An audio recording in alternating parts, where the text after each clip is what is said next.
दोस्तों, आपके अपने YouTube channel Vishnu education hub में आपका स्वागत है।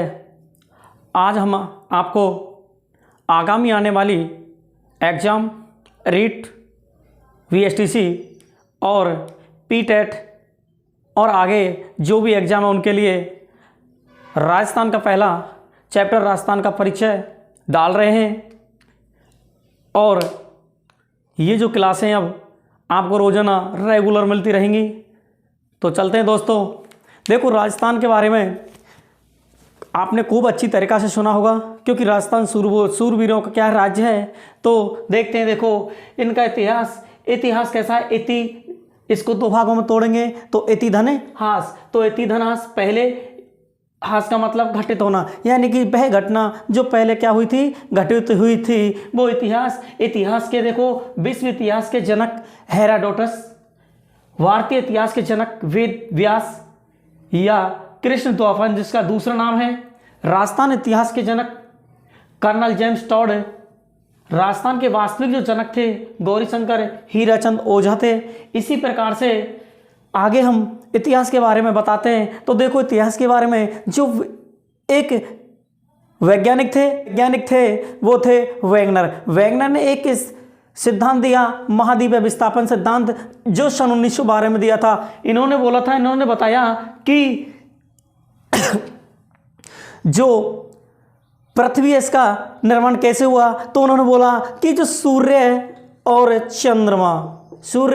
चंद्रमा की जो गुरुत्वाकर्षण शक्ति थी, इनसे दोनों में क्या हुआ, गुरुत्वाकर्षण शक्तियों से ये एक स्थल भाग में बट गया, पेंजिया स्थल खंड और एक पैंथालास। तो इन दो प्रकार से इन भागों में ये बट गया। तो इन्होंने गुरुत्वाकर्षण शक्ति से पेजिया और स्थल खंड को कितने भागों में बांटा, दो भागों में। एक तो कौन सा, अंगारा लैंड और एक गोंडवाना लैंड। और अंगारा लैंड था वो तो देखो उसमें लॉरेंसिया और यूरेशिया और यूरोप धन एशिया।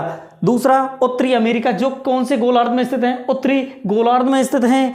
गोंडवाना लैंड में जो दक्षिणी गोलार्ध में से दक्षिण अमेरिका, दक्षिण अफ्रीका, ओसेनिया, पठारी भाग, यानी कि इसी में ही राजस्थान के दो भाग, पठारी भाग और अरावली पर्वत माला। जो बीच में ये बच गया था इसका, यानी कि ये एक सागर का रूप ले लिया इन्होंने। तो इसका क्या, 33 सागर। इस 33 सागर को पश्चिमी भूभाग और उत्तर पूर्वी भूभाग मैदानी प्रदेशों में बांटा। इधर से स्थल खंड का निर्माण होता है, वो महाद्वीपों का निर्माण होता है, और पैंतालास से महासागरों का निर्माण होता है। इसी प्रकार से आगे हमारे भारत देश को आर्यव्रत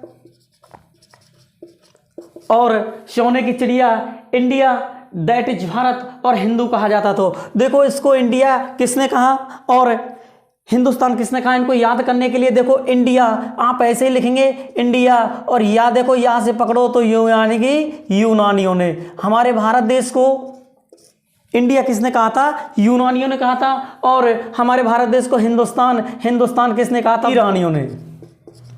किसने कहा था, ईरानियों ने। इसी प्रकार से जो हमारे जो भारत देश है, इसमें वर्तमान में अब 28 राज्य और 8 केंद्र शासित प्रदेश हैं, क्योंकि जो जम्मू कश्मीर था वो केंद्र शासित प्रदेशों में बांट दिया, लक्षद्वीप और जम्मू कश्मीर। और जो एक क्या था, दादरा नगर हवेली और द्वीप समूह थे, इनको क्या कर दिया, एक कर दिया। इस प्रकार से हमारे भारत देश में अब वर्तमान में 28 राज्य और 8 केंद्र शासित प्रदेश रह गए। तो देखो, हमारे भारत देश में जो नए राज्य बने थे, क्या नए राज्य बने थे, उनको याद करने के लिए एक शॉर्ट ट्रिक। और शॉर्ट ट्रिक देखो क्या है, जो ट्रिक है वो हमारे गौरव सर, जो गौरव ज्ञानधारा के क्या है, यूट्यूब चलाते, उनके द्वारा बताएगी। छत से उतर जा 1915 बार 2 जून को तेल ला। क्या ला, छत से उतर जा 1915 बार 2 जून को तेल ला। तो देखो, छत्तीसगढ़ का निर्माण कब हुआ था, यहाँ देखो उनका प्रत्येक का 1, 9 और ये 15। इनका देखो 1 नवंबर 2000 को किसका निर्माण हुआ था, छत्तीसगढ़, जो किससे, मध्य प्रदेश से अलग हुआ था। आगे उत्तराखंड का 9 नवंबर 2000 को हुआ था, जो किससे हुआ था, उत्तर प्रदेश से अलग हुआ था। और झारखंड का निर्माण हुआ था 15 नवंबर सन 2000 को। ये जो राज्य था इसका निर्माण 15 नवंबर 2000 को हुआ। और आगे जो 2 जून 2014 को एक राज्य बना आंध्र प्रदेश में से उस राज्य का नाम दे दिया क्या, तेलंगाना। और तेलंगाना कब बना, 2 जून 2014 को बना था। कृष्ण समिति की सिफारिश पर से क्या किया, बनाया गया। तो देखो इसी प्रकार से हमारा जो ये वर्तमान स्थिति है।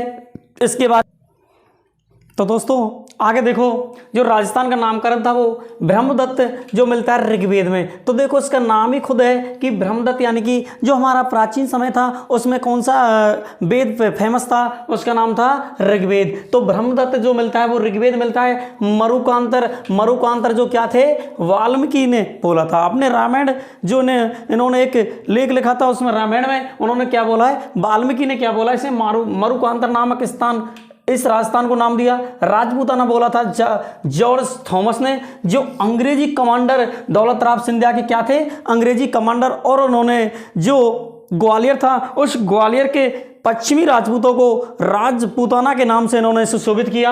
आगे राजस्थान, रजवाड़ा, राजस्थान, एक कर्नल जेम्स टॉड ने बोला है। राजस्थानी दायित्व वसंतगढ़ शिलालेख में मिलता है। और जो राजस्थान का स्पेशल मिलता है वो राजरूपक, जिसे वीरभान की पुस्तक बोलते हैं, और मोहनत नैनसिरी ख्यात, यानी कि इस पुस्तक का नाम क्या है, मोहनत नैनसिरी ख्यात राजरूपक, यानी कि वीरभान ने इसको लिखा था। इसी प्रकार से आगे आपको जो हमारे बताए गए हैं। तो दोस्तों राजस्थान के नामकरण का देखो, जो राजपूतन नाम था वो जॉर्ज थॉमस, जो आयरलैंड के रहने वाले थे, दौलत राव सिंधिया के ग्वालियर के ये क्या थे, अंग्रेजी कमांडर थे। तो अंग्रेजी कमांडर होने के साथ ग्वालियर का जो पश्चिम भाग था इन्होंने इस स्पेशल राजपूताना के नाम से इन्होंने एक नाम दिया। इन्होंने विलियम फ्रैंकलिन एक लंदन के एक लेखक थे, उन्होंने 1805 में एक पुस्तक military memories of mister George Thomas का लिखी, और जिसका प्रकाशन लॉर्ड वेलेजन ने किया। राजस्थान, रजवाड़ा और राजस्थान, ये तीनों नाम दिए थे कर्नल जेम्स टॉड ने, जो स्कॉटलैंड के थे। इनकी पुस्तक annals and antiquities of Rajasthan जो 1829 में प्रकाशन हुई। इसी का दूसरा नाम the central western Rajput states of India, इसका प्रकाशन जेम्स कुरुक ने करवाया था। और हिंदी अनुवाद सन 1908 में गौरीशंकर हीराचंद ओझा ने किया। राजस्थान दायित्व का जो वसंतगढ़ शिलालेख है कब लिखा गया था, 682 विक्रम संवत और 625, यदि विक्रम संवत देखते हैं तो 625 ईस्वी और विक्रम संवत 682। खीमल माता का मंदिर सिरोही में, उनके मंदिर में इन वर्णनाथ के द्वारा क्या किया गया था, लिखा गया था। तो आशा करता हूँ आज की आपको क्लास बहुत अच्छी लगी होगी। आगे आपको राजस्थान के स्थिति और उनके विस्तार के बारे में चर्चा करेंगे। आगे आने वाली जो एग्ज़ाम हैं आपकी पीटीईटी, एसटीसी, रीट और सेकंड ग्रेड, उनके लिए ये क्लासें काफ़ी लाभदायक होंगी। मैं आशा करता हूँ कि आज ये क्लास डाली जा रही है वो आपको बहुत अच्छी लगी होगी। चैनल को सब्सक्राइब करवाओ और लाइक और कमेंट करो, जिससे मेरा भी हौसला थोड़ा सा ज़्यादा हो और इस क्षेत्र में और अपनी रुचि से काम कर सकूं। धन्यवाद।